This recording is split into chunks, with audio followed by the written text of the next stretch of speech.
नमस्कार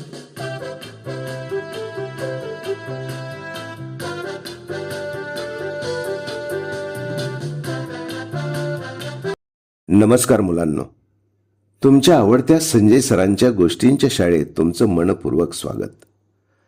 आज आपण ऐकणार आहोत एक प्रेरणादायी आणि विचार करायला लावणारी गोष्ट. चला तर मग कान देऊन ऐका. एक सुंदर गोष्ट. गोष्टीचं नाव आहे भाकरीचा तुकडा. एका छोट्याशा गावात सई नावाची मुलगी राहत होती. ती रोज शाळेत आईने बनवलेली भाजी आणि भाकरी डब्यात घेऊन जायची. एके दिवशी जेवणाच्या दुपारच्या सुट्टीत ती डबा उघडणार इतक्यात तिने वर्गाच्या कोपऱ्यात बसलेला एक विद्यार्थी पाहिला. त्याच्याकडे डबा नव्हता. तो शांतपणे पाणी पीत बसला होता. सई त्याच्याजवळ गेली. ती हसत म्हणाली, "चल, आपण दोघं मिळून जेवूया." मुलगा म्हणाला, "नको, तुझा डबा तुला कमी पडेल." सई हसली. तिने भाकरीचे 2 समान तुकडे केले आणि म्हणाली, "आपल्या ताटातलं अन्न वाटलं की ते कमी होत नाही, उलट माणुसकी वाढते." दोघांनी आनंदाने जेवण केले. हे दृश्य वर्ग शिक्षकांनी पाहिलं. दुसऱ्या दिवशी त्यांनी वर्गात एक रिकामी टोपली ठेवली आणि म्हणाले, "ज्याला शक्य असेल त्याने आठवड्यातून एकदा एक फळ किंवा थोडासा खाऊ या टोपलीत ठेवायचा.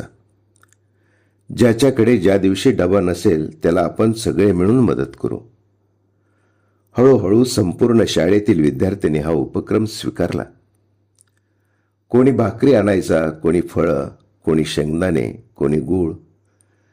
शाळेत एक सुंदर बदल घडला. कोणताही विद्यार्थी उपाशी राहिला नाही.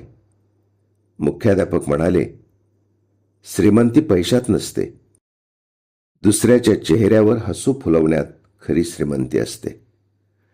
त्या दिवसापासून सईच्या एका छोट्या कृतीने संपूर्ण शाळेत माणुसकीचा सुंदर संस्कार रुजला.